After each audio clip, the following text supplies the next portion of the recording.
Something like that is coming here sooner than we think.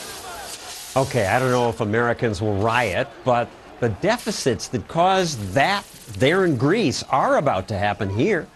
The politicians are spending us into oblivion. But I can't just blame them. We're complicit. We like the goodies. We think we're getting something for nothing. We're like alcoholics who know we have a problem, but just can't stop from getting one last fix.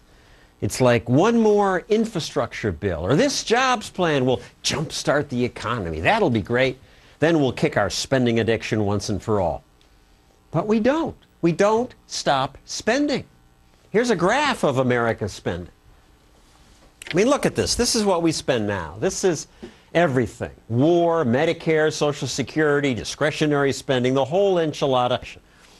Now, as this graph shows, this is relatively new. For most of the history of America, government was, by today's standards, tiny.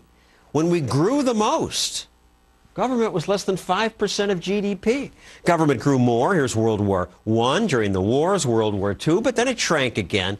And the line only starts to go straight up during Lyndon Johnson's Great Society and the promise that government would cure poverty. Spending has gone straight up ever since. This is just not sustainable. So what do? Well, we cut stuff. I'm ready. But I fear Americans aren't. People on the street agreed that the budget's out of control, but then I asked them, what would they do about that? What would you cut? That's a tough question. Oh, that's hard to say. Well, it's hopeless. No, it's not hopeless. We can cut. We can easily cut things like foreign aid, NPR, Amtrak, and post office subsidies, and the war on drugs. But we shouldn't pretend that such cuts would be enough to stop the coming crisis. They're not. Killing Fannie and Freddie and 100 other subsidy programs would help more. But to really save America, we need to cut whole departments. Commerce, energy, education, agriculture, labor. We don't need them. Commerce just happens. You need an expensive cabinet department that throws money at the politically connected businesses. And the same is true for the energy department and agriculture departments. Some states now have more agriculture bureaucrats than actual farmers. Education, that's a state responsibility. The Fed spending $106 billion a year hasn't raised test scores one bit. And what's really going to bankrupt the entitlements, mostly Social Security and Medicare. That's the big one. Why do they even call them entitlements? Are we just entitled to the money? People think we are, but we're not. The programs are totally unsustainable.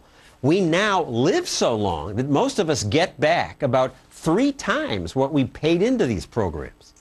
So we have to raise the retirement age, maybe index it to life, and we have to turn Medicare into some kind of insurance plan that's self-sustaining. That'll mean maybe that if I want the latest and fancy medicine, I have to pay for it myself. Finally, there's defense. That's about 1/5 of the budget. I want to support our troops, but we could do that and save money if the administration shrank the military's mission to what it's supposed to be, its most important role, not policing the world, but protecting us and our borders. So that's the Stossel TV budget cut. I have details on my website at johnstossel.com if you want to argue with me or want to know my sources. The good news is that we don't have to make all those cuts. We could grow our way out of debt if Congress simply froze spending at today's levels. They could balance the budget in just 5 years. If they just limit spending growth to 2% per year, they'd balance the budget 10 years. But they won't do even that. So, we're on the way to Greece. That's terrible. But that's our show for tonight. Thanks for watching. Good night.